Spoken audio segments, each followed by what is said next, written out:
Welcome back, guys. In today's episode, I'm sharing 10 true disturbing stories about road trips gone wrong. These stories remind us that sometimes the road doesn't lead where you think it does. But before we begin, please consider subscribing.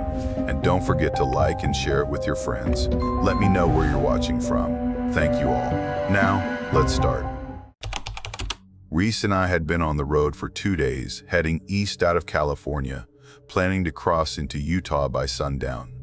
I was 25 back then and still convinced road trips were the solution to everything. Burnout, breakups, boredom, all of it. We'd left Fresno with a half-baked route, 2 duffel bags, a tent, and enough trail mix to survive a minor apocalypse. Reese insisted on bringing a paper map just in case, which I gave him endless grief for. He always liked pretending he was born in the wrong decade. We were somewhere deep in Nevada, rolling along Route 50, the one they call the loneliest road in America. It lived up to the hype. Long stretches of nothing but scrub and sun-bleached road signs. Not a single car had passed us in over half an hour. Reese had crashed out in the passenger seat, mouth open, one arm over his face like he was dodging reality. I was trying to stay focused, chewing the same piece of gum for probably the 10th mile in a row. That's when I saw it. A road sign I didn't recognize. It just said, "Service stop, 2 miles. Gas, food, lodging. No town name, no exit number." Just those words. Plain white letters on faded green. I leaned over and nudged Reese's arm. "Hey, we're getting low. I'm pulling off here." He blinked, yawned, gave a half-hearted nod. I took the next exit, which didn't feel like much of an exit at all, just a skinny, cracked road curving off into nowhere. No lights, no shoulder, no markers. Just broken asphalt disappearing into the dry hills. We drove for a while. Way longer than 2 miles. I started to think maybe I'd imagined the sign. Then we passed under this old iron archway, rusted and flaking, with crooked metal letters that barely spelled out Delphin Service. There was one gas pump. Just one. Next to it stood a low, blocky building that looked more like a forgotten ranger station than a convenience store. No other cars. No other people. The whole place had that stale, too still vibe, like it was waiting for us to make the first move. Reese was fully awake now, sitting up straight. This wasn't on the map, he said, which, coming from him, actually meant something. I got out anyway. The pump had no card reader. Just a dusty cash slot and one of those mechanical price counters. Reese walked over to check out the store while I wandered around the building, trying to figure out if this place was even operational. Inside, the air was musty and stale, like someone had tried to cover the smell of old plastic with air freshener years ago and given up halfway. The shelves were still stocked, but barely.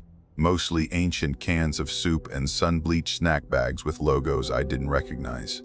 There was a bell over the door that gave a weak jingle when Reese pushed it open, but no one came out. I called out a quick, "Hello?" No answer. Just this dry silence. There wasn't even a cash register, just a wooden counter and a single framed photo nailed to the wall behind it. It was old, faded. 2 boys standing in front of a pickup truck. One of them looked exactly like Reese when he was a kid. Same wide grin, same weird cowlick on the left side. I stared at it until Reese stepped up beside me. His face went completely blank. "I've never been here," he said, not looking away. And then, like he'd been there the whole time, a man walked out from the back. No footsteps, no creak of the door, just appeared. He looked rough, 60-ish, maybe older. Thick gray beard, cracked lips, red around the eyes like he hadn't slept in a week. "You boys need fuel?" he asked, voice low and dry.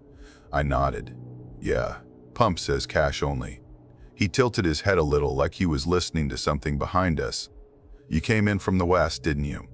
I didn't answer. He didn't wait. "Don't go east," he said. "Roads are wrong out here." That was it. He turned, rummaged under the counter, and pulled out a tiny metal cash box. Gave me back exact change for the 20 I handed over. No register ding, no receipt, just the coins, warm from his hand. We filled up in silence. I didn't ask what he meant. I didn't want to know. Reese kept checking the rear view, and I found myself doing the same. but no one followed us. The place just faded into the background as we drove away. No sound, no movement. Then it got weirder. We couldn't find the road back to Route 50. We drove 20 minutes, then 30. I turned around thinking maybe we'd missed it, but when we came back the same way, the archway was gone, no sign of the gas station. Just empty road and dry brush stretching in every direction. We kept going, hoping to hit anything familiar. I tried the GPS again. Still nothing. Eventually, in the distance, we saw this little white house sitting all by itself. Nothing around it. Just this porch light blinking in the middle of the day like a bad joke. We pulled in. A girl, probably 16 or 17, answered the door. She didn't say anything at first, just stood there like she wasn't sure if we were real. When we asked for directions, she hesitated, then walked back inside and came out holding a crumpled sheet of paper. It was a missing persons poster. Our names were on it, mine and Reese's. Same faces, same clothes from 2 days ago. But the paper looked old, like it had been through the wash and left to dry in the sun. I asked her where she got it. She shrugged. My dad found it in a glove box from a wreck. How long ago? I asked. She frowned. I don't know. Before I was born, I think. Reese was already halfway to the car before I even registered that. I didn't ask more. I didn't want her to answer. We drove again. Same direction, even though we had no idea where we were going. The road behind us didn't look familiar anymore. Shrubs looked the same, sky looked stuck. Eventually, we spotted this rundown campground. Just a few concrete fire pits, some overgrown spaces, and a trailer that looked like it had been sitting there since the 70s. We pulled over, mostly because we needed to stop and breathe. Inside the trailer was a mess: empty cans, mildewed blankets, a dented water jug. Looked like someone had tried to live there once and then gave up. On the table was an old road map. Someone had drawn a red X in the middle of nowhere. Under it, written in smeared ballpoint ink, were the words, "You never left." I got in the car, started the engine. We didn't speak, just kept driving until the dirt turned to gravel, and eventually gravel turned to blacktop. Finally, after what felt like hours, we saw a sign for Ely. The GPS suddenly woke up like nothing had happened. Said we were over 100 miles off route. We didn't talk that night. Just checked into the cheapest motel we could find. Slept in the same room, didn't bother locking the bathroom door, left the lights on. I woke up a few times thinking someone was knocking on the window, but when I looked, nothing. Reese moved to Alaska last year. Doesn't pick up when I call. And me? I don't do road trips anymore. I take planes, or I stay home.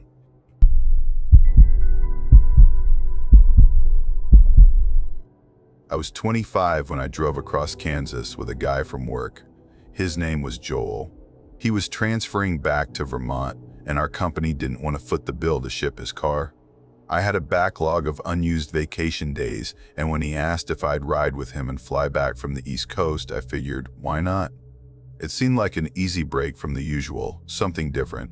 I didn't expect it to feel like it would never end.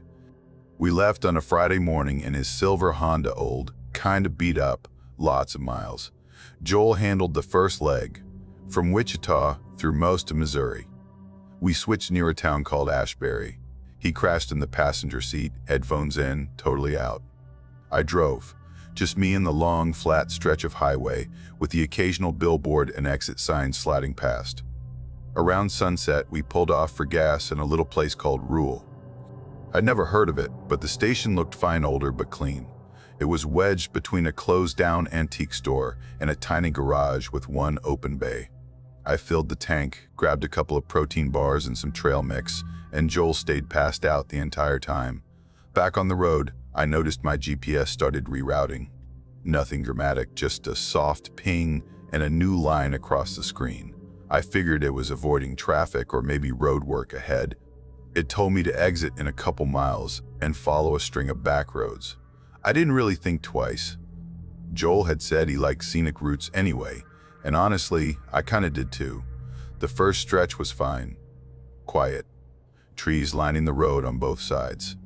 No other cars, but nothing creepy. Then it got darker, fast. Streetlights disappeared. No houses, no signs. Just narrow, uneven roads and a lot of woods pressing in around us. My phone lost reception about 10 minutes in. Joel still hadn't stirred when we passed a mailbox shaped like a giant hand. I thought it was funny tacky, but weirdly creative. Then I saw one shaped like a dragon's head. Then a huge boot. Then what looked like a plastic cow with the lid of the mailbox sticking out of its side. I chuckled, thinking maybe this was some strange local tradition, but they kept coming. Dozens, all different, all slightly off. And that's when I noticed the car behind us. I hadn't seen it pull out from anywhere. It just sort of appeared. A dusty sedan, no lights, staying perfectly back, never closing in, never falling behind. I tried to brush it off. Maybe it was nothing. Maybe I was tired. We hit a fork in the road. GPS told me left. I took it. The car behind us did too. Right then, Joel finally woke up, stretched, looked out the back window, and said, "Has that car been following us long?" I didn't know how to answer. We kept going. Another few miles, still nothing. No towns, no animals, not even roadkill. Just the dark pressing in. Then we passed a sign, pale yellow, chipped, full of bullet holes, "Welcome to Lever Ridge." Joel squinted at it and said, "This isn't on any map I checked." I agreed. I've driven through plenty of forgotten towns, but this one felt like a draft someone forgot to finish. Like it had never really opened for business. We rolled into what looked like the town center. A few sagging buildings, an old bar, a locksmith, something that might have been a tax office. Everything looked abandoned except the bar, which still had lights on inside. I pulled in, thinking we'd ask for directions. The car behind us just kept going. Joel didn't like it. "Let's just turn around," he said. "I just want to check where we are first," I told him. Inside the bar, it was dead silent. No music, no hum of appliances. Just one guy sitting in a corner booth, eating something thick and brown straight out of a metal pot with a soup ladle. No bartender, no one else. He looked up at us with one normal eye and one that looked like cheap glass, maybe not even fitted properly. "Long way from home," he said, voice flat like he'd said it 1,000 times before. I asked him how to get back to the main road. He didn't answer right away. Just another slurp from the ladle. Then he pointed toward a door in the back and said, "Through there. Keep driving. Don't stop. Don't get out, no matter what you see." It sounded theatrical, something out of a bad movie, but Joel was clearly rattled. We mumbled thanks and walked out. Back in the car, my phone buzzed once. Just once. A single notification popped up. No text. Just a red location pin blinking on a completely blank map. The name was listed as unknown sender. I tapped it. The app crashed. We followed the dirt road behind the bar. It sloped down into a low, wooded valley I could swear hadn't been there before. Things got weirder. Every mile or so, there was something on the side of the road. First, a pair of brown leather boots, then an overturned stroller, then a desk chair, then a recliner, then 5 identical chairs lined up perfectly, all facing the road like they were waiting for a show. We passed a swing set sitting alone in an open field. The swings were moving slowly. There was no wind. Joel hadn't said a word since we left the bar. He gripped the door with one hand and tapped his knee with the other, fast and steady. Then we saw her. A woman stood in the center of the road, pale coat, too big for her, holding a gas can. Her head was cocked like she was listening to something distant. I eased off the gas. Joel practically shouted, "Don't stop," so I didn't. We passed her. Her face looked off. Like her expression didn't match what her face was doing. She didn't wave, didn't flinch, just stood there, still holding the can. Half a mile later, we saw her again. Same coat, same can. This time I didn't slow down. We saw her a third time, then a fourth. Same everything. She never moved, never turned, just kept showing up. Joel snapped, "Go faster, don't look at her." I did. The road got narrower. The trees seemed closer. Then we hit something. I slammed the brakes. We skidded and stopped halfway across the road. Nothing there. Nothing in front of us, nothing behind. The GPS was frozen. The clock on the dash had reset to 0. Joel whispered, "There's something wrong with this place." I nodded. We didn't argue. We turned around and tried to reverse every turn we'd made. But nothing looked familiar. The weird mailboxes were gone. So were the signs. Even the buildings were gone. We kept going until we saw lights ahead, a Shell station. We pulled in, and I jumped out like I'd been holding my breath for miles. Inside, the guy behind the counter barely glanced at us. Just another evening for him. I asked where we were. He said, "You're in Ridgefall, just off Route 79. That was over 100 miles west of where we'd left the highway.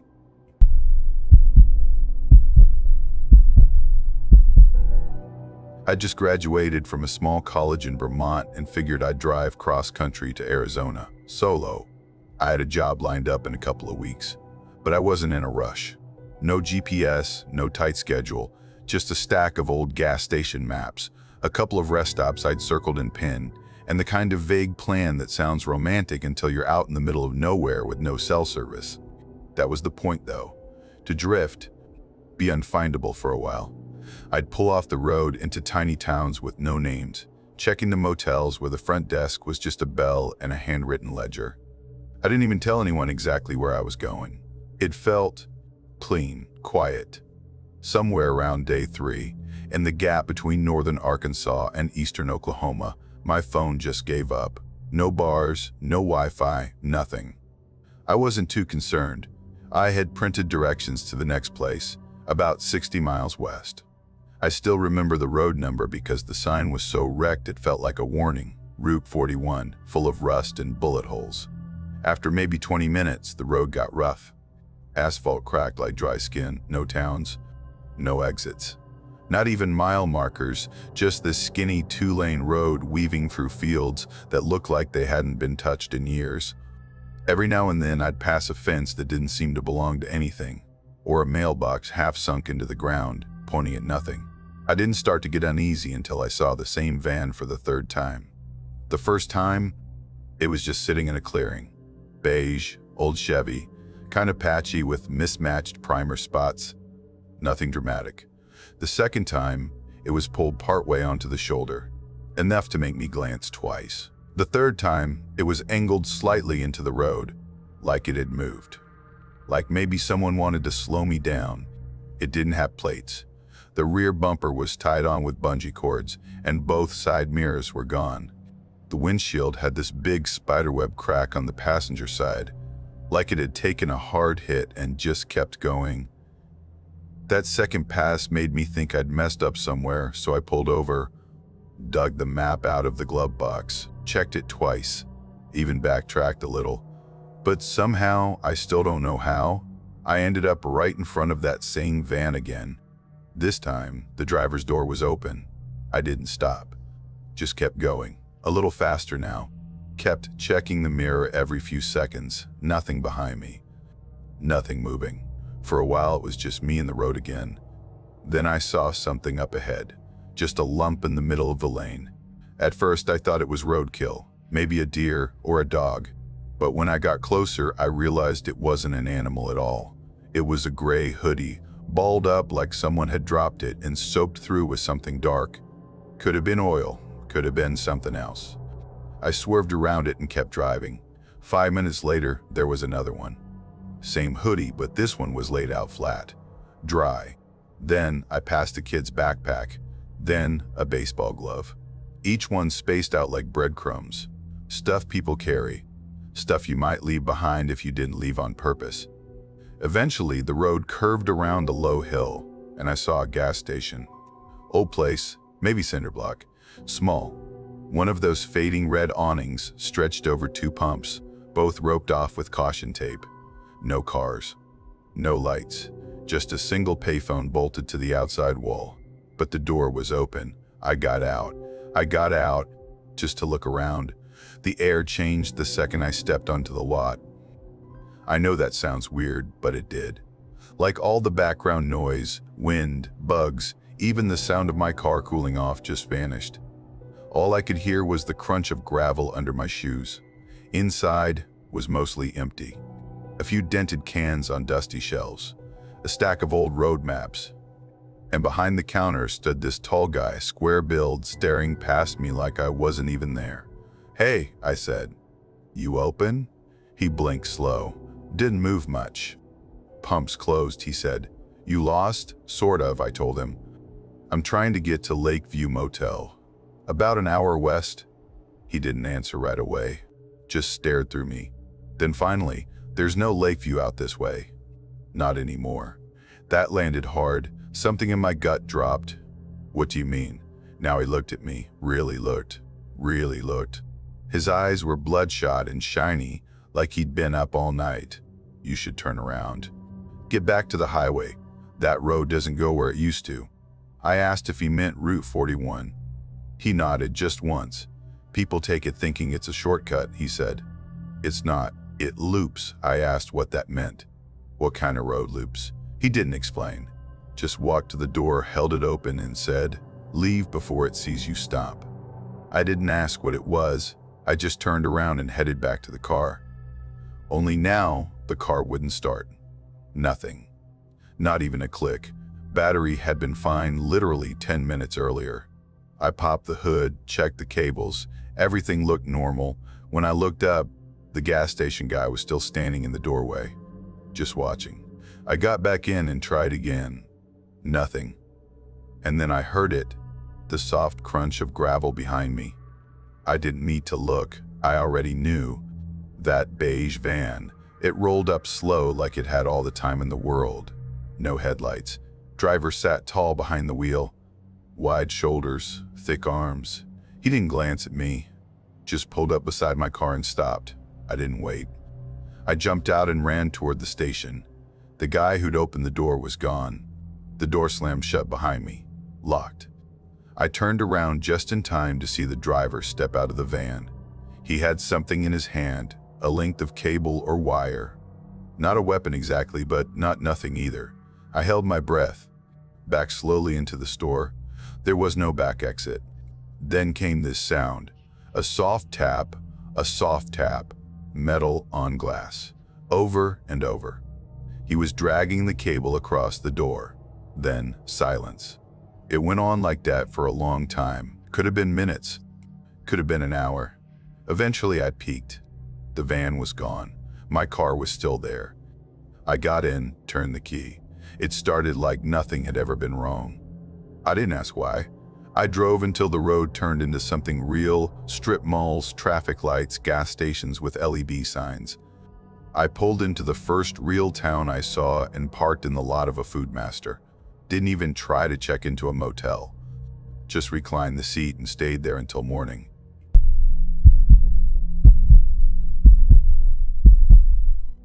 I was 28 when Sydney and I decided it was time to get out. She had just broken off an engagement after catching her fiancé lying about something serious, and I'd quit a job that had been draining me for over a year. We were both stuck, mentally and emotionally, in that hollow in-between where everything feels too heavy and too quiet at the same time. So we planned a road trip from Denver to Portland. 3 days, just us, the open road, and a long list of weird roadside attractions to chase down along the way. No timelines, no big expectations, just the need to get far away from our regular lives. We threw some clothes in bags, loaded up my beat-up hatchback with snacks, and hit the road before sunrise with that dumb sense of hope people get when they think running away for a few days might actually fix things. The first day felt like exactly what we needed. We stopped to see a 30-foot cowboy statue just past Cheyenne, wandered through an old ghost town full of mannequins dressed like pioneers, and got free pie at a diner in Idaho because the waitress liked our playlist. That night, we found a cheap roadside motel, watched sitcom reruns until we both passed out, and didn't talk about any of the heavy stuff. It was the kind of silence that felt like breathing room. The next morning, somewhere past a stretch of dry hills, we spotted a handmade sign that read, "Scenic Detour, Historic Route." It pointed toward a narrow road that wasn't marked on either of our GPS apps. The road was freshly paved and headed west. We figured it'd be a nice break from the interstate. We didn't even hesitate. Maybe we should have. About an hour in, the world flattened out. No towns, no other cars.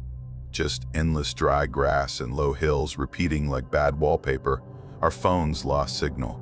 The GPS froze. Even the radio gave up and dissolved into static. We laughed about it for a while, pretending we were in a horror movie, making up dumb names for fake killers. But that stopped once we realized how long it had been since we'd seen another soul. Then, the gas station appeared. 1 minute the road was empty. The next, there it was. A single wooden building with a sun-bleached roof and a single pump out front. The windows weren't boarded up, and the door was propped open. I told Sydney we should stop, partly because we were low on gas, but mostly because I needed to talk to another human being, anyone. Inside, it was dead quiet. Dust on everything. No price tags, just shelves of old cans and warm soda. It didn't even smell like a place where people ever actually shopped. We stood there for a while thinking maybe no one worked there. Then the man came out. He stepped through a beaded curtain like it was a stage. Tall, bone-thin, and completely silent. His skin looked drained, and his white blonde hair was almost translucent. He didn't greet us, just stood there watching. I asked if the pump worked. He nodded. I asked if he took cards. Another nod. No words. I handed him my card, which he ran through a dusty old reader. It beeped once, then nothing. No error, no confirmation, just a beep. He handed the card back and said, "Fill up and go west." That's all he said. We didn't argue. As I pumped gas, Sydney said she didn't think he ever blinked. I tried to shrug it off, but I was starting to feel the same thing she was. Like we'd slipped out of something familiar and into something much older and quieter. We drove on, still no signs, no cars, nothing, just a long black road cutting through a landscape that stopped making sense the longer we were in it. When we saw the abandoned sedan doors open, no one inside, no tracks in the dust, we didn't even stop, just stared as we passed. Then Sydney said she saw someone in the rear view. I looked, nothing. But a few miles later, I saw it too. A man standing perfectly still behind us, way off in the distance. I blinked, and he was gone. We didn't talk about it. As night fell, the road darkened so fast it felt unnatural. The headlights barely cut through it. Then, out of nowhere, a motel appeared. It looked half dead, buzzing red neon sign, flickering lights, empty parking lot. But we were exhausted and didn't care. The woman at the front desk looked like she'd just come in from the rain. Wet, stringy hair clinging to her face. She handed us a key without asking our names. Just said, "Upstairs, second door." The hallway smelled like mildew. The room was freezing and the sheets felt damp. No TV, no clock. Just a mirror bolted to the wall directly across from the bed. We locked the door. Got into bed fully clothed. I couldn't sleep. Every little creak felt amplified, like the building was listening. "Around 3 a.m., Sydney whispered. "Someone's in the hallway." We sat up, listened. Footsteps. Slow, heavy. Then a knock. Not on our door, one further down. Then another, closer. Sydney gripped my arm and said, "What if it's the man from the road?" We froze. The footsteps stopped outside our door. Then something pressed gently against the handle. Not turning it, just feeling it. I held my breath. Then the door jolted, like someone slammed their palm against it. Sydney screamed. I jumped up, grabbed the bedside lamp, and backed toward the window. There was movement in the hallway, just a shadow, but it wasn't walking away. It was waiting. I yanked open the nightstand drawer, and there was nothing inside. No phone, no Bible, just a single key with no label. I opened the window, forgetting it was bolted shut. The glass didn't move. I tried the bathroom, no exit. The whole room felt like a dead end. The hallway went quiet. Then something scraped across the door, slow, deliberate, like nails. I told Sydney to get ready to run. She nodded, still holding her shoulder where she'd hit the floor when the door jolted. I counted to 3, unlocked the door, and threw it open. There was a man standing there, not the guy from the gas station. This one was younger, in a stained t-shirt and jeans, barefoot, holding something small and sharp, like a piece of broken mirror. He didn't move. I slammed the door. He slashed it as it closed. The mirror shard sliced through Sydney's jacket and into her arm. She screamed again, this time in real pain. I shoved a chair under the handle, pulled her into the bathroom, and locked the second door. She was bleeding. Not deep, but enough to panic me. I wrapped her arm with a towel. She kept saying, "He was just watching." He didn't say anything. He was just watching. After 10 minutes, it went quiet again. I waited until sunrise, then we ran. There was no one in the hallway. But outside the room, on the floor, was a photograph. It showed us, Sydney and me, in the motel bed, taken from outside the window. We didn't speak, just grabbed our bags and ran to the car. We left the key on the counter. About 20 minutes down the road, we finally saw a sign, "Welcome to Oregon." We made it to Portland that night. Sydney's arm was shaking, so we immediately went to the hospital. A few stitches, some bruises. The doctor said it could have been worse. She stayed with her sister for a few weeks after we got back. Took a month to fully recover.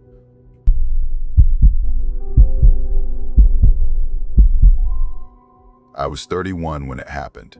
Just me, a rental car, and a few days off I didn't know what to do with. I'd left from Winslow that morning with no real destination. I just wanted to drive until I got bored, turn around, and come back with my head a little clearer. Somewhere after midnight, I found myself cutting through a dry stretch of highway. No lights, no cars, not even mile markers. My fuel gauge hit a quarter tank, and that's when I saw the sign. Old wood, almost falling apart, staked in the ground on the right. GAS, Snack Sexness, Open. No branding, no logo, just an arrow pointing down a side road. I was tired, and the needle was getting low, so I took it. It was a narrow 2-lane road with cracked pavement and desert brush growing over the shoulders. After maybe 10 miles, it opened into what looked like an abandoned truck stop. One gas pump, a single overhead light buzzing above it, and a low, square building behind a dusty glass door. The sign above read Mears General. There were no other cars. I parked at the pump. The place looked like it hadn't had a delivery truck in a decade. Still, I figured I could at least get fuel. I stepped out, credit card in hand, and checked the pump. It was old, really old. Analog dials, faded paint. I was still deciding whether it even worked when I heard the door open behind me. A man stepped out. He was tall, gaunt, wearing a windbreaker too big for him. In his right hand, he held a pistol low by his side, not pointed. Just there. "Hey," he said, calm as anything. "You're gonna help me out for a minute." I froze. My first thought was that he was robbing the place and mistook me for the clerk. But then I looked at his eyes. They weren't wild, just alert, calculating, like he was working through possibilities fast. He waved the gun once. Inside, I didn't argue. The store smelled like bleach and old carpet. Inside was dark, just a few overhead fluorescents flickering. No music, no humming fridges. The shelves were mostly empty, dusty bags of chips, expired candy. It felt like stepping into a memory no one maintained. He moved behind me, still holding the gun down by his leg, but close. "You're gonna stay calm," he said, almost gently. "You're just bad timing. I need a ride, and you're it." There was no clerk, no one else in sight. I didn't even know if the place was supposed to be open. He pushed me into a small back room. Old desk, peeling linoleum, one barred window too high to see out of. "You sit," he said. I sat. "I just need you not to do anything stupid until I figure out how long I've got," he said. He was pacing now, not frantic, just twitchy. He checked his watch, then his phone, then looked out the door, the way someone would if they knew police were coming. I asked, "What did you do?" He looked at me like it was the dumbest question in the world. "They broke into my house. Took everything. I just took it back." He didn't explain more. He didn't need to. I wasn't trying to get into a debate with a guy holding a loaded weapon. We sat in silence for maybe 5 minutes. I could hear the wind outside brushing against the glass, the pump's slow creak in the breeze. Then, in the distance, Sirens. Faint, but coming fast. He straightened. They tracked me here. His eyes darted around the room, searching for options. "You're gonna drive me out." I said nothing. He pulled me up by the arm and shoved me toward the front. My legs were stiff, but I moved. At the door, he peeked out. "If they see me, they shoot. You're the cover." I remember my hand shaking as I reached for the door handle. That's when the cruiser's spotlight hit the building. He shouted, ducked, pulled me down. Glass shattered a second later. The front window blew out as a loudspeaker blared, "Drop your weapon. Come out slowly." He cursed and yanked me behind a shelf. "We're not gonna make it out the front." I nodded without saying a word. I knew I wasn't in control here. I also knew that whatever was about to happen, I was in the middle of it. He pulled me by the collar through a side door into a storage room. More broken shelves. A mop sink. One other door, probably leading outside behind the building. He cracked it open. Looked. I saw his shoulders tense. I guessed they had the place surrounded. Then, everything happened fast. He spun toward me, panicked now. "You're my ticket out," he muttered. "They won't shoot if I've got you." I backed away, hands up, trying to speak, but he was already grabbing me. The barrel of the gun jabbed into my ribs as he pushed me toward the door. I felt his grip slipping. He was sweating, nervous, breathing fast. Outside, I saw 2 cruisers in the lot, guns drawn, spotlight sweeping. The second we stepped out, someone shouted, "Drop it, now!" The man hesitated. And then everything exploded. A shot cracked through the air. I felt heat slam into my leg. My whole body crumpled. The pain was like fire tearing through muscle. I hit the ground hard, gasping. I don't know if he fired. I don't know who hit who first. All I remember is the blur of movement, the police rushing in, someone yelling, "Suspect down!" and the hard grip of hands dragging me backward. I faded in and out after that. Sirens, blood, gravel against my cheek, someone shouting for a medic. I heard someone say, "A civilian hit in the leg." They loaded me into an ambulance. The cop beside me asked questions, but I couldn't get the words out. They patched me up in a hospital outside Grant's. The bullet had gone clean through, missing anything vital. They kept me overnight. A detective came by the next morning and told me the man was wanted for armed robbery, assault, and a half-dozen other charges. He hadn't made it. I asked if he'd shot me. The detective said no. My injury came from a police round. Wrong place, wrong moment. I'd gotten between them and a man they'd been chasing across 3 counties.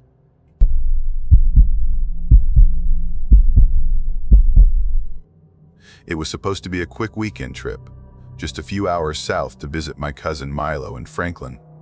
We hadn't seen each other in a while, and I figured I'd leave work early, avoid the worst of Friday traffic, and maybe take a more scenic route on the way down. I've always liked driving through back roads. Less noise, fewer trucks, a little more space to think. I didn't bother with GPS, just glanced at the map before I left, made a mental note of the turns, and figured I'd be fine. There was no cell service once I got into the woods, but that didn't bother me at first. The road dipped and twisted through some heavy tree cover, the kind that blocks out most of the sky. It felt like I hadn't seen another car for at least 20 minutes, and I was starting to feel that weird middle-of-nowhere tension when the engine gave this soft popping sound and everything just stopped. No warning lights, no sputtering. Just one soft noise like someone had popped a balloon under the hood, and then silence. I tapped the gas, nothing. I tried the brake, coasted to the side. I managed to roll into a gravel pull-off, barely wide enough for the car. I sat there, blinking, trying to process what had just happened. I turned the key once, twice, 3 times. It didn't even try to crank. No clicks, no dashboard lights. Just dead. I lifted the hood like I knew what I was doing and stared at the engine for a minute, then gave up. Everything looked normal, but what did I know? I don't think I even touched anything. Just stood there with my hands on my hips, like that would somehow help. I climbed back into the driver's seat and checked my phone. 6% battery, no bars. Awesome. I waited. Maybe 20 minutes, maybe more. I kept thinking someone would drive by, but the road stayed empty. Trees pressed in on both sides, all crooked and leaning like they were listening. I wrapped myself tighter in my hoodie and opened the last of the water bottle I had in the glove box. I didn't want to leave the car, but it was already getting colder, and I knew I couldn't sit there all night. So I locked up, slung my backpack over one shoulder, and started walking back the way I'd come. It was the only direction I really had. I don't know how long I walked, maybe half a mile, maybe less, before I saw this beat-up old mailbox on the side of the road. It was hanging crooked off a rusted post, the kind of thing you'd miss if you weren't paying attention.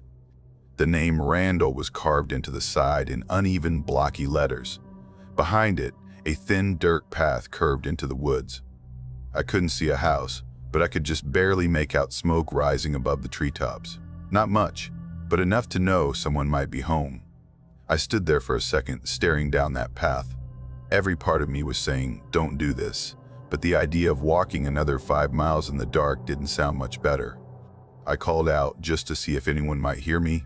No response. So I stepped off the road and followed the trail. It wasn't long, maybe 2 or 3 minutes of walking before the trees opened up into this small clearing. There was a cabin sitting there, tucked into the brush like it had grown out of the ground, modest but well kept.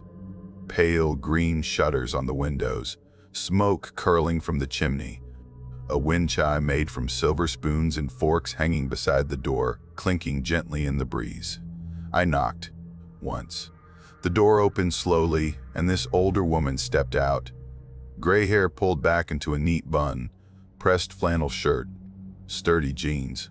She looked like the kind of person who kept their kitchen spotless and remembered your birthday even if you didn't. She didn't ask who I was or why I was there. She just looked me over like she already knew the story and said, "You look cold. Come on in." I hesitated, stammered something about my car dying, about being stranded, about trying to find a phone. She didn't seem concerned. "You can use the landline in the morning," she said. "Nobody around here answers at night." Her name was June. She didn't ask for mine right away. She said I could stay the night if I didn't mind the cot in the back room, and she had a pot of stew on the stove if I was hungry. I offered her some cash, whatever was in my wallet, but she just waved me off like the idea annoyed her. "I had a boy your age once," she said. "He never made it home from the service. House is quiet now. It's nice to have company." She led me into the kitchen, small, clean, with checkered curtains and a little table that probably hadn't moved in 20 years. The stew smelled amazing. Beef, maybe, or venison, thick with vegetables. It was simple, but it tasted better than anything I'd eaten in weeks. Could have just been the hunger or the weird comfort of being somewhere warm when everything had gone sideways. We sat and talked while we ate. She asked about my job, where I lived, if I liked it. She didn't overshare, didn't tell stories unless I asked, just listened, like she actually cared. After dinner, she showed me to the back room. There was a single cot against the wall with a heavy patchwork quilt folded neatly on top. The whole place smelled like cedar and something faintly floral, maybe old lavender. I lay down and stared at the ceiling for a while, trying to process everything. The silence felt different in that house, thicker but not uncomfortable. I fell asleep quicker than I thought I would. When I woke up, it was still early. Pale gray light came through the window. The fire had gone out, but the coals in the hearth were still warm. I called out June's name. No answer. The house felt still. I walked through the rooms, quiet, clean, unchanged. Checked the porch. No sign of her. Her car, an old cream-colored Buick I'd seen parked near the woods, was gone. I waited a bit, thinking maybe she'd run an errand, maybe she'd be back soon. But after half an hour or so, I left a thank you note on the kitchen table. I pulled out my phone, 3% left, and took a quick photo of the cabin from the edge of the woods, just to remember the place. Just in case I wanted to send a card or something, I walked back to the road. The air was sharp and quiet. About 40 minutes later, a guy in a green pickup passed by and slowed down. He offered me a ride, said he could tow my car to a nearby mechanic in Caldwell. I told him what had happened, how the car died, how I found the cabin, how kind June had been. He glanced at me sideways. What cabin? Randall's place, I said. About half a mile down the road. Green shutters. Smoke coming from the chimney. June Randall. She let me stay the night. His face shifted a little, not scared exactly, but something else. Caution, maybe disbelief. You saw someone in that house? Yeah, I said. She made stew. Let me crash in the back room. He didn't say anything for a second. Then he pulled the truck over and turned to look at me directly. That cabin's been empty since '91, he said. Nobody's lived up there since June died. Her boy was killed overseas. She took it hard. Used to take in folks sometimes, drifters, people who needed a place to sleep. But that place hasn't had power in decades. No landline, no heat. Just a shell now. I didn't say anything, just stared out at the trees. I still think about her sometimes, June. The way she listened like she'd been waiting a long time for someone to talk to. And the way she said, I had a boy your age once. I think she meant it. I think maybe she never really stopped waiting. And maybe, just for that one night, I was who she was waiting for.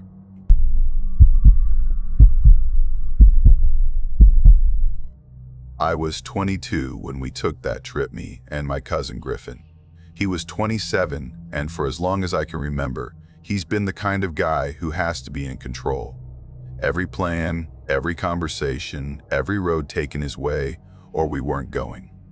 So it didn't surprise me when he refused to let me drive, even once. Said I was too used to stoplights and one-way streets and wouldn't know what to do with myself on an open highway. I didn't argue. He paid for the gas, picked the route, packed the car like we were going to war instead of across the country. My job was simple: sit shotgun, keep him awake, and manage the music cue. That day we were crossing Nevada, somewhere in the middle of Route 49. Nothing but pale sky, cracked road, and the kind of silence that doesn't feel peaceful. It just makes your ears feel weird. No signs of life, no cell service. The road behind us was just a long line disappearing into a haze. We hadn't passed another car for close to 40 minutes when we hit Anders Junction, a tiny dot of a place with a gas station, a boarded-up laundromat, and a diner with a closed sign that looked like it hadn't been flipped in years. Griffin went inside to pay. I stayed out, stretching my legs and trying to shake that weird, buzzing tiredness you get from sitting still too long. While I was out there, I noticed a car across the street, a black sedan, parked at an angle under a busted street lamp. The driver's window was rolled down about 2 inches. Inside, a man sat perfectly still behind the wheel. His hands rested evenly at 10 and 2, eyes pointed straight ahead. No movement, no blinking, no indication that he was aware of anything. But here's the part that stuck with me. When we pulled in, that car wasn't there. I was sure of it. I had scanned the lot, the station, the building across the road. Nothing. And yet there it was, like it had blinked into place. Griffin came back out with a bag of beef jerky and a receipt folded into his pocket. I said nothing. I figured I was tired. Maybe I just hadn't noticed it. We pulled out of the lot, back onto the road, and drove in silence for a while. But about 30 miles later, just as we were cresting a hill, I saw it again. Same car, same cracked window, same man inside. This time it was pulled off the side of a narrow service road, half shaded by the slope of the land. I spotted it as we passed and twisted in my seat to get another look, but by then we were already too far. Still, I didn't say anything. Not yet. It didn't make sense, and I didn't feel like having a debate about it. Maybe it was a coincidence. Same make, same color, similar guy. People buy black sedans all the time, right? But the third time, I couldn't let it go. We were maybe an hour outside of Elborn, passing this long stretch of flat scrubland with a rusted fence running parallel to the road. That's where I saw it again. Same exact position, parked just behind the fence, half hidden in some dry brush. And the guy was still inside, motionless. That car's been behind us, I said, keeping my voice low. Griffin glanced in the rear view, then leaned toward his side mirror. No one's there, I know. It's not following us. It's just showing up ahead of us.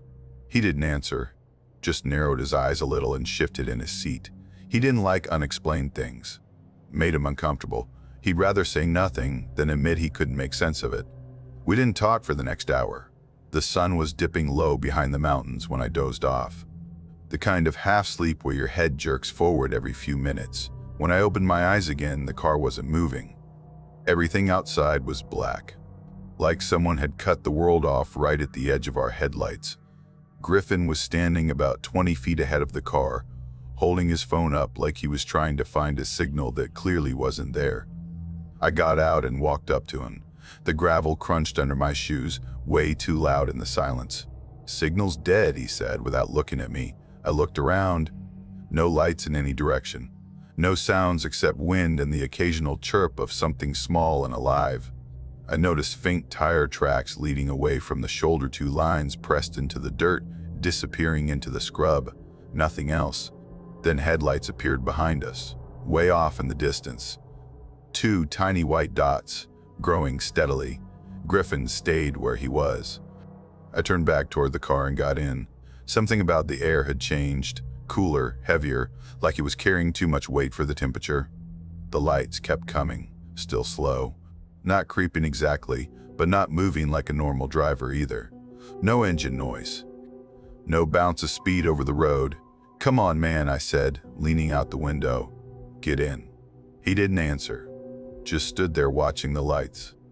Then he turned to me and said, "I think it's the same one." And as it got closer, I knew he was right. Same outline. Same slightly off-kilter headlight alignment. It passed us slowly, like it wanted to be seen. I leaned forward, trying to catch a glimpse of the driver. I couldn't, but Griffin stared at it the whole way, until it was swallowed up by the road again. He climbed in and shut the door without a word. We made it to a motel just outside Elborn sometime after 2. It was the kind of place where the vacancy sign is always lit and the lobby smells like too much bleach. We parked out front, but when we checked in, the clerk barely looked at us, just slid a key across the counter and turned back to his computer. I took the first shower. When I came out, Griffin was sitting on the edge of the bed, fully dressed. Same clothes, shoes still on. His hands were clasped between his knees. He looked like me, he said. "What?" The guy in the car. I saw his face that time. It looked just like me, but wrong. Like if someone tried to draw me from memory and didn't get the nose right. I didn't respond. I just stared at him, waiting for a punchline that didn't come. That night, I kept seeing flashes of someone standing across the road. Same build, same face, no expression. Like a version of Griffin without the thing that made him human. The next morning, he was gone. No note, no sound, just gone. His bag was still by the window. His phone was charging. His shoes were lined up under the chair like he planned to put them on again. But he didn't. I went to the front desk in a panic, asking if anyone had seen him leave. The clerk looked confused. "You checked in alone," he said. "No, I didn't. We both walked in together." He shook his head. "There's only one name on the registry, and that room only has one bed, one towel." I ran back upstairs and checked. He was right. The car was no longer parked out front. It was behind the building, facing the woods, driver's door hanging open. Inside was a black hoodie I didn't recognize, draped across the passenger seat like someone had been waiting there. I called Griffin's number. Someone answered, but it wasn't him. The voice was low and slow and almost amused. "He's not coming back." I didn't speak. I just ended the call and threw the phone into the brush beside the parking lot, got into the car and drove east. I didn't stop until I crossed the state line into Colorado. When I filed the police report, they couldn't find any record of him. Not on traffic cameras, not at the gas station, not in the motel's records. It was like I had driven the whole trip alone. My parents asked why I never told them I was going solo, said they never got any calls from Griffin about a road trip. I didn't even know how to argue. A week later, I woke up to a missed call. No voicemail, just the number. His number. I blocked it. The night after that, I looked out my apartment window and saw a black sedan parked at the far end of the lot, not running. No lights, no movement. I moved out the next morning.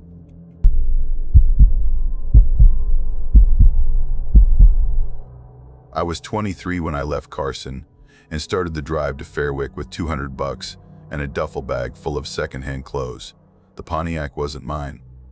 It belonged to my cousin Lenny Gray, beat up and technically still registered under the name of a guy he bought it from in Reno. Lenny had already flown out to start a new job. All I had to do was get the rest of his stuff there in one piece. His exact words, "If you make it by Thursday, the car is yours. No hotels. Just sleep in the car, keep it cheap, and don't get pulled over." That sounded fair enough at the time. I didn't bother printing directions. I had the route in my head, northeast through Ellenshaw, then up toward the border. My phone was mostly dead anyway, and the charger I picked up from a gas station outside Wells barely gave it a trickle. I kept the screen off most of the time, only turning it on to check the next major highway. I figured as long as I didn't take any weird turns, I'd be fine. Most nights, I'd pull into a gas station lot or find a turnout along the road and crash in the front seat. I kept the windows cracked just enough to let air in, always hoping no one would notice me parked there. On the third night, I ended up near a town called Belwyn Tiny Place, about 20 miles south of the state line. Nothing around but fence lines, grass, and one old rest stop just off the highway. It was the kind of place that looked forgotten. One overhead lamp buzzing like it was giving its last effort, a boarded-up vending machine leaning at an angle, 2 picnic tables that looked like they hadn't been sat at since the 90s. I pulled under the lamp and lay across the seats, jacket rolled up behind my head, engine off. I remember checking the locks before I shut my eyes. Around 2 in the morning, I felt something tap the glass near my feet. It wasn't a knock, more like a single finger tapping gently. Just once. I sat up fast, heart immediately in my throat, looked out, expecting maybe a patrol car or a random trucker, but there was no one. The rest stop was completely still. I leaned forward, squinted out into the open field. Just road, weeds, a barbed wire fence, and black sky. I reached for the dome light, flicked it on, then off again. Maybe it was a tree branch? But there were no trees anywhere near the car. No bushes either, just flat nothingness. I tried to shake it off and lay back down. 15 minutes later, the sound came again. This time, it was right by the driver's side window. Same soft tap. Like someone trying not to wake me, but still wanting to be noticed. I didn't even bother looking that time. I just slid the key into the ignition and started the engine. That's when something ran behind the car. I caught it in the mirror. Fast, low, dark. It wasn't shaped right. Not quite human, but too large for any animal that made sense. I barely registered it before I was pulling back onto the highway, pedal down hard. The gas light had already come on earlier, but I didn't care. I was getting out of there if I had to push the car myself. About 20 minutes later, I found a gas station. Not the kind with bright lights and loud music. The opposite. It was like something from a movie set. 2 old pumps under a sagging awning, a garage door with peeling paint, and a flickering yellow light above the entrance. No sign, no name, just there. The card reader on the pump still worked, somehow. I slid mine in, started filling up. The pump moved slow, ticking like an old clock. While it ran, I tried the door to the little store. It opened. Inside, it smelled like dust and melted plastic. The shelves were mostly bare, just a few cans, some expired candy, old motor oil. There wasn't anyone at the register, just a handwritten note taped to the glass that said, "Write what you take, leave the cash." I grabbed a bottle of water, a couple of protein bars, and some beef jerky. Left $8 in ones under the note. Didn't even bother looking for a bathroom. I just wanted to be back in the car. When I stepped outside, the pump was already shut off, nozzle clipped back in place, gas cap closed. I hadn't touched it. There was a receipt pinned under the wiper on the windshield, still flapping in the breeze. I didn't read it. I drove until sunrise before pulling off on a gravel road to get some sleep. Parked behind a line of trees, leaned the seat back, and finally let my eyes close. Nothing strange happened that morning. The next few hours were quiet, peaceful even. I stopped at a truck stop around 10, washed my face, grabbed coffee, sat on the curb watching the trucks roll by. That calm didn't last. That night, I stopped at a rest area north of Thorn Lake. It was bigger restrooms, soda machines, even a few trucks already idling in the lot. I backed into a spot near a hiking trail entrance and locked the doors before stretching out. It felt safer, familiar. Around 1 a.m., I woke up freezing. All 4 windows were halfway rolled down. I sat up slowly, blinking. I hadn't touched the switches. I checked the locks, still engaged. Nothing in the car was missing. My bag was still zipped in the passenger seat. No broken glass, no signs of forced entry. Just cold air and the sound of trees rustling in the dark. I told myself maybe I hit the controls in my sleep, even though I knew that didn't make sense. I opened the door to check the others. Nothing seemed broken. But when I walked around the back, I saw the footprints. Bare. Human. Long steps like whoever made them had been running. The prints looped twice around the car and stopped just behind the driver's side. The last one was deep, like they'd stood there for a while, watching. I got back in and started driving. Didn't stop until morning. Didn't speak, just drove. By the time I crossed into Fairwick, I was wrecked. 2 hours outside the city, I pulled into another gas station. This one attached to a little diner. I went inside, ordered the cheapest thing on the menu, eggs and toast, and sat at the window where I could see the car. I hadn't locked it. I remember thinking I'd need to grab my phone charger before heading back out. As I ate, I glanced up and froze. Someone was getting into the back seat. They didn't open the door. They moved through it, like slipping through a curtain. No motion, no sound. 1 second the seat was empty, and the next there was a weight in it. I could see the cushion sink. Just the shape of a back, shoulders hunched forward like someone settling in. I bolted outside, heart hammering. The car was empty, but the door was unlocked. The cushion still dented, and the seat was warm. That night, I finally made it to Lenny's apartment. He was already asleep, didn't ask questions when I let myself in. I parked on the street and locked everything. 3 times. I checked each door. At sunrise, I came out to find the windshield caked in dirt. Not a light coat. Packed on, smeared across the glass like someone had used both hands to rub it in. The hood was warm. I hadn't driven the car in over 8 hours. 2 days later, I sold it. Kid from Harlow, maybe 19, paid cash, didn't ask a thing, just smiled, nodded, and drove off. I took a bus back to Carson, left the duffel in the apartment. Wore the same clothes for the whole trip home. All I had left was $60 and a bus ticket. Never told Lenny what happened.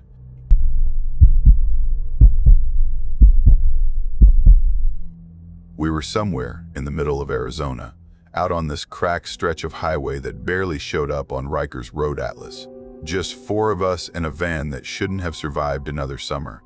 We weren't heading anywhere in particular. It was one of those drifting post-high school things where you keep telling yourself it's not aimless, just open-ended. Riker, Blaine, Dana, and me. We'd been friends since junior year, mostly through Blaine. His sister Dana had tagged along because their parents were going through something ugly, and she didn't want to be around for it. Riker said he wanted to make a documentary about forgotten spaces, though that mostly meant he filmed cactuses and roadside bugs. Blaine just liked poking around in creepy places. He had this weird love for abandoned motels and gas stations. The more rundown and questionable, the better. Me? I think I just didn't want to sit in my bedroom another summer, watching everyone else move on. That night was our 3rd on the road. We'd slept in the van twice already, once in a Walmart parking lot in Winslow, and once behind an abandoned service station. We'd all sworn we'd find an actual motel next. Somewhere with beds, maybe even a working toilet. Instead, we found Roy's Pit Stop. It sort of just appeared. There was nothing for miles, no houses, no lights, no signs. Then, suddenly, it was there on the side of the road. The whole building looked like it had been sun-bleached for decades. The paint peeled off in long strips. The windows were dusty and cracked. But that open sign in the window pulsed red like a heartbeat. We argued for a minute about whether to stop, but the gas light had just come on, and Dana said she was starting to feel sick from hunger. So we pulled in. There was only one other car in the lot, a brown sedan with no plates. Riker said it looked abandoned, but Blaine pointed out the windshield was clean. Someone wiped it down recently, he said, squinting. Inside, the air felt wrong immediately, like walking into a place that didn't expect to be used anymore. It was dim, and it smelled faintly like old grease and something musty, like wet rags. The walls were covered in faded, peeling wallpaper with this floral pattern that looked like it hadn't been in style since the 60s. The woman behind the counter was the only person we saw. She didn't say anything, just stood there staring at us like she was trying to place a face from a dream she couldn't quite remember. Her skin looked dry, almost cracked around the mouth, and her hair was brittle, colorless. She didn't blink, not once. We picked the booth farthest from her, near the window. The menu was sticky and mostly unreadable. The only things the woman acknowledged were pancakes and coffee. We went with that, even though it was well past midnight, according to my phone anyway. The food came fast. The pancakes were stiff, like they'd been reheated 3 times, and the coffee was dark enough to be suspicious. No cream, no sugar, just a chipped mug and a smell that reminded me of burnt rubber. We were halfway through joking about sleeping in the van again when Dana frowned and said, "Wait, what time is it for you guys?" We checked. My phone said 2:15 a.m. Riker's said 10:47. Blaine's was closer to midnight. Dana's was stuck on 7 p.m., completely frozen. She tried rebooting it twice, but it wouldn't budge. Riker said maybe the tower signals out here were off.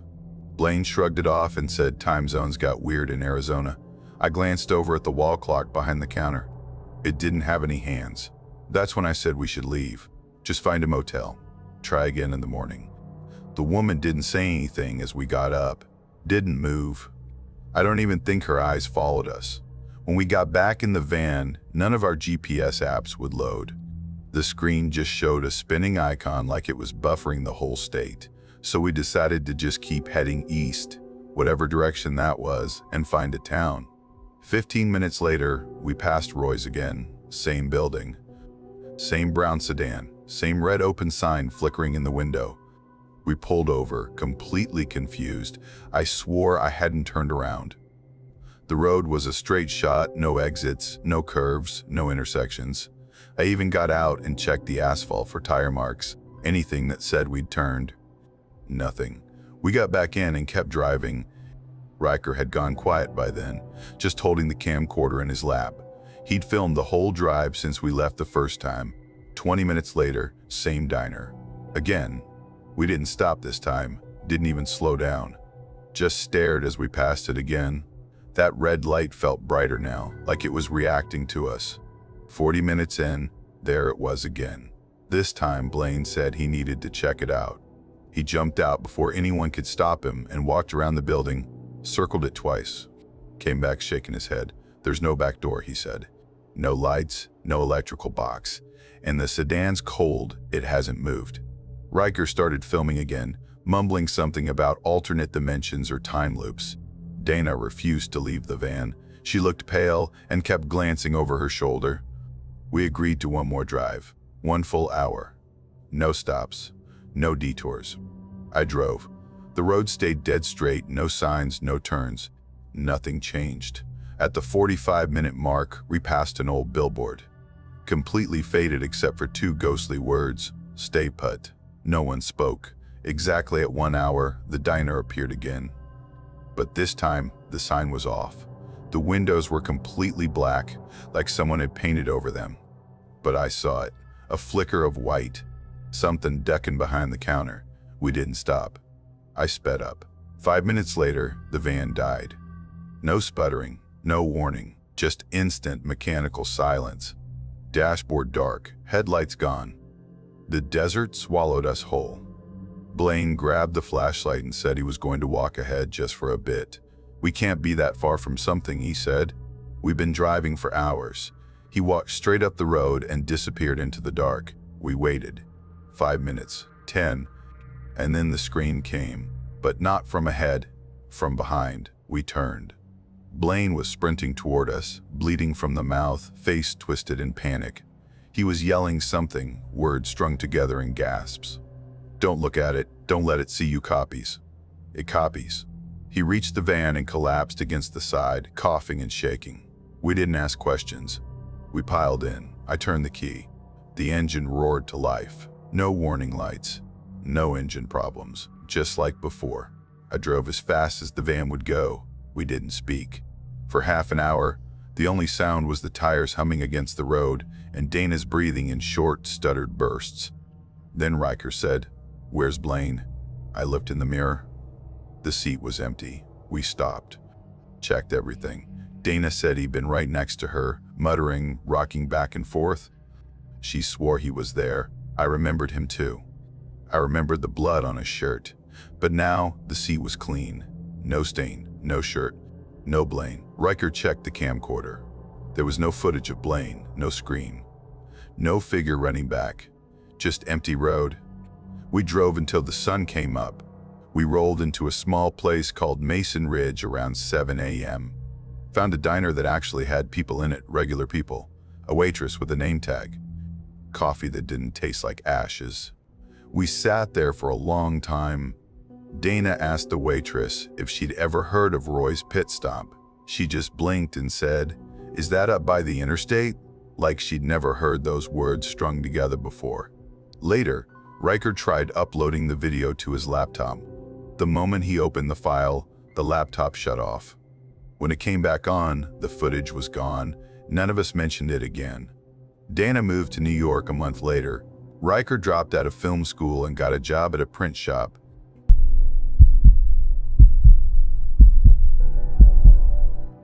I was 23 when we took that trip out to Las Aldas. It was meant to be nothing more than a cheap weekend away.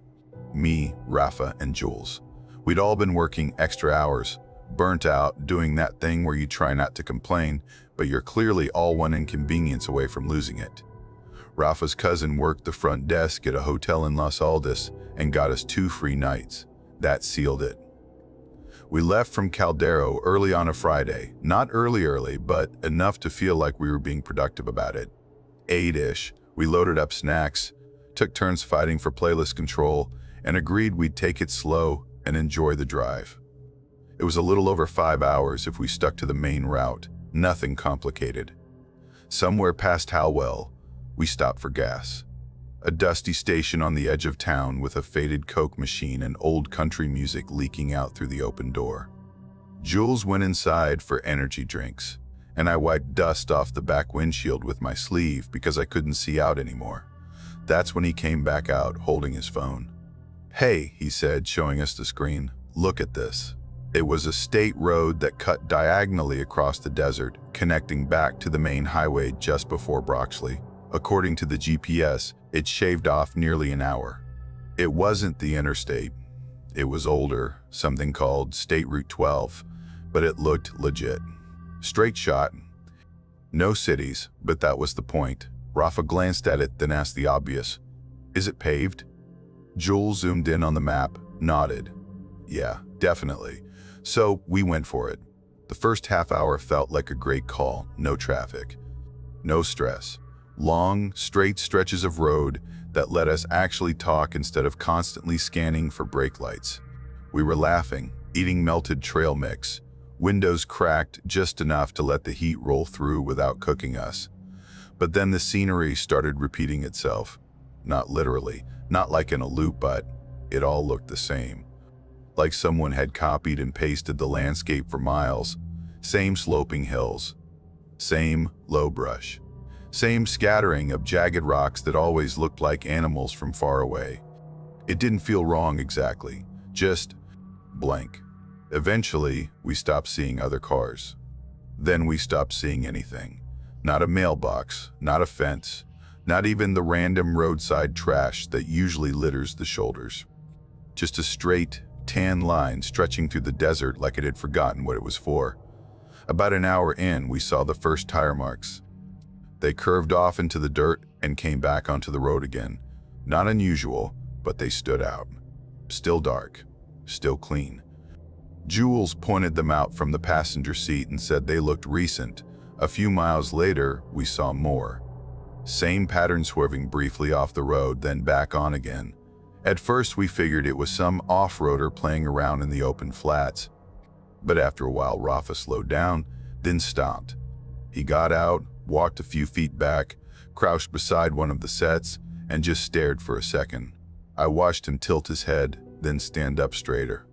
"They're ours," he said, walking back slowly. Same tread, same size, same pattern. Jules and I looked at each other, confused. "What do you mean ours?" I asked. He shrugged, not in a careless way, but in that quiet, unsettled way people do when they don't have a better answer. Like we already drove it, but we didn't. We never turned around. We hadn't. We hadn't made a single turn since getting on the road. After that, we started seeing them more often, always ahead, never behind. They mimicked everything we did. Every slight shift around a crack, every angle around a bend. Like someone had driven this stretch moments before us and somehow matched us move for move. Jules shut off the music. I stopped checking my phone. Rafa's hands tightened on the wheel, knuckles whitening just enough to notice. None of us said anything for a while. But I think we all felt the same slow tension building under our ribs. Then we saw the dust cloud. It was faint, way up ahead, hanging just above the road before fading into the horizon. Someone else had passed recently, probably minutes ago. It was weirdly comforting. We sped up a little, hoping to catch sight of whoever it was. As we crested a ridge, we saw the car. A green Toyota Camry pulled just slightly off the road into a shallow ravine. It looked like it had rolled or maybe just lost traction, but it wasn't smoking. No debris. All 4 tires intact. Rafa hit the brakes. We all stared for a second. Then we got out. I think all of us had the same sinking realization before anyone said it. The color, the dent on the bumper, the faded sticker on the back window. I stepped around to the driver's side and looked in. It was our car, not a similar one. Ours. Same parking tags. Same white smudge from where I'd wiped it that morning. Same tear on the fabric of the passenger seat where Jules had accidentally sliced it with his keys last summer. I opened the door. The keys were in the ignition. The AC dial was in the same exact position we'd left it. I opened the glove box, mostly just to confirm something that didn't need confirmation. Inside were my prescription bottle, Rafa's sunglasses, and Jules's scratched-up vape pen, and the receipt from the gas station in Howell. Same station, same timestamp, same $34.11 charge. "Don't touch anything," Jules said behind me. His voice cracked a little. Just enough to hear he meant it. We stepped away. Rafa was trying to piece something together, talking under his breath about car cloning or elaborate scams. But it didn't make sense. There were no cameras. No tire tracks except the ones we'd already seen. No buildings. No other roads. Just heat and wind in that quiet, motionless car. We debated for a while. Call someone? Go back? Keep going? No one had service. We'd checked a dozen times. Jules wanted to turn around. He was already back in the driver's seat of our car, hands on the wheel. Rafa argued we were closer to Los Aldos than Caldero. I just stood between them, staring at the wrecked copy of our car, wondering how it had gotten there. Eventually, we dragged some dead branches over it and threw the silver tarp from our emergency kit across the top. It didn't cover much, but it gave the illusion of action. We didn't say a word for the next hour of driving. When the GPS finally came back, we checked our location. Still 3 hours out. That didn't make sense. We'd been driving for nearly 4. Maybe we got turned around somewhere. Maybe not.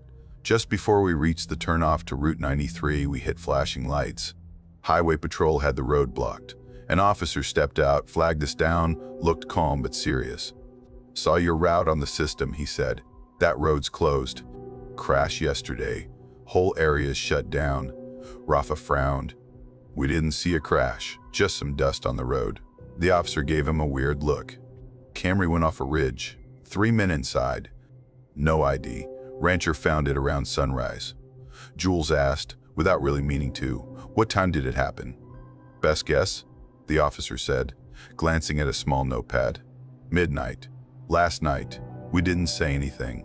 He took our plates, made a note, told us to drive safe. We got back on the main road. windows down, music off. Didn't stop until we reached the hotel. We didn't bring it up again.